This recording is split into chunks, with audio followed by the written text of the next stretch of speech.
Hey, what's up you guys? So I wanted to make this quick video on the 3 different options of how to buy a property when you're first starting out. If you're renting something and you're thinking about buying, what to look for, what the options are, what renting entails, and what the values and the figures are from a very simplified standpoint, but it's very true. So let's get right into it.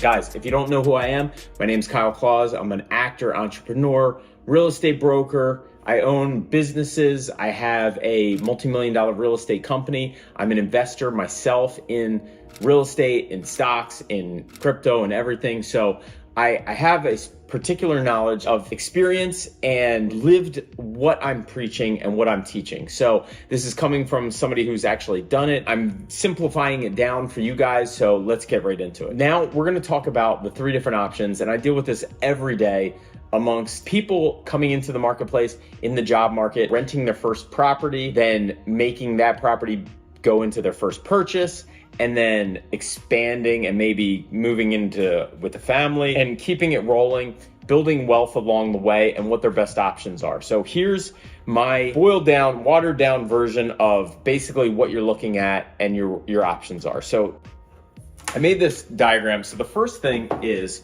renting.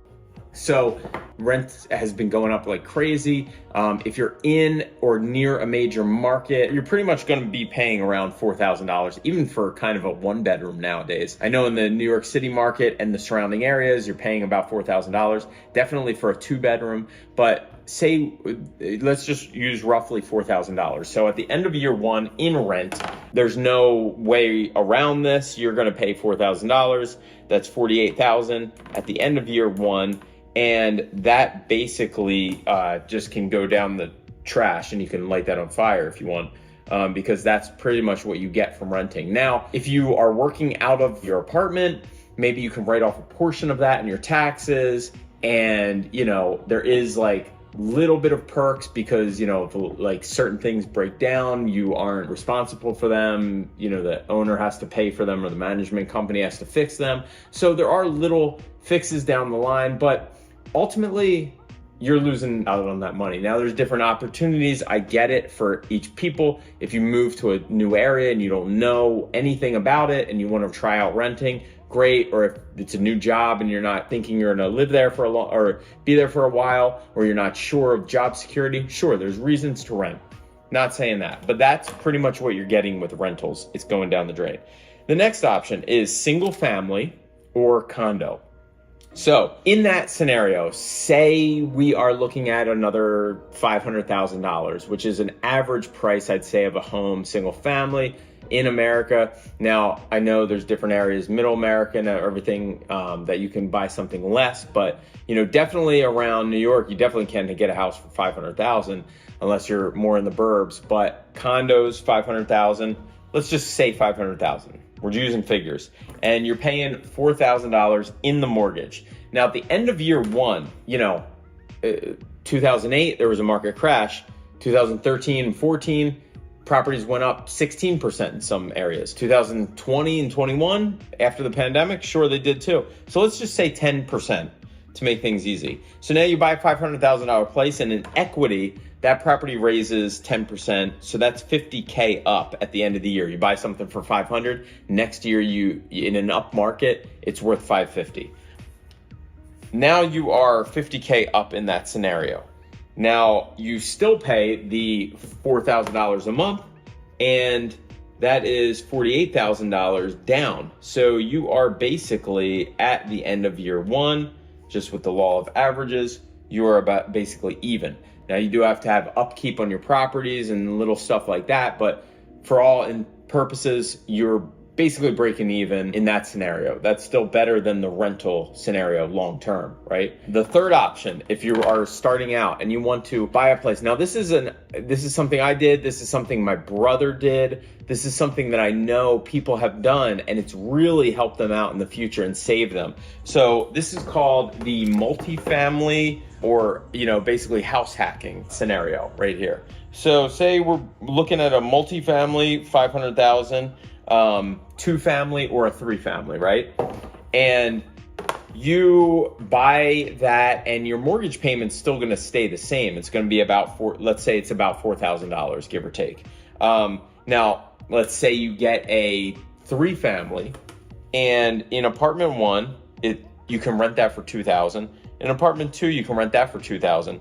And then in apartment 3, maybe it's a smaller efficiency, but you're living there, and basically the rents from apartment 1 and 2 are paying for the mortgage. Now, in that scenario, you're living there basically free.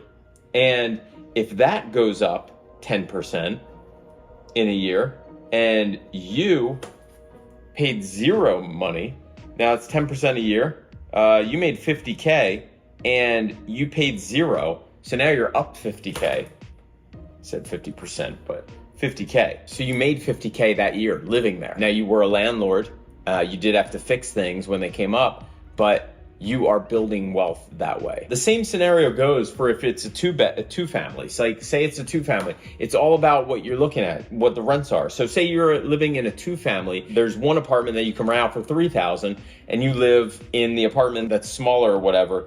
And now it's, you rent it out for $3,000, but you're only paying $1,000 in towards that $4,000 of the mortgage. Well, now at the end of year 1, you're up 50K in appreciation, remember, and you only paid 12K in the mortgage payment on your side. Now you are 38K up.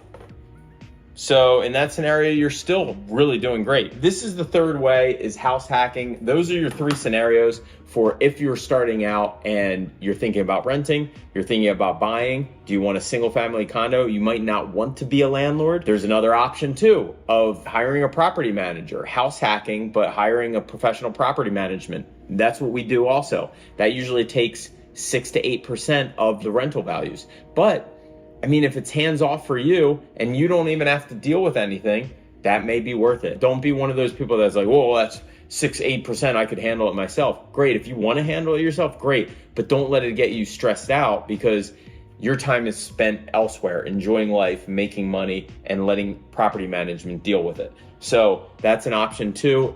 If you do need property management services, we have a property management division that we opened up last year, and we grew from 0 to 150 doors in 1 year. It's definitely a good value add for landlords. So guys, those are my 3 scenarios. If you have any questions, feel free to reach out, check those out, leave a comment below. I love to go over stuff like this. I love to help out people in building wealth and house hacking and all that. So thank you so much for tuning in. If you got any value out of this video, please do not forget to pump that like button one time. Just click it right now. Helps with the YouTube algorithm, and I appreciate it greatly. And feel free to let me know what you want to see a video on, and I'd be glad to do it. Take care.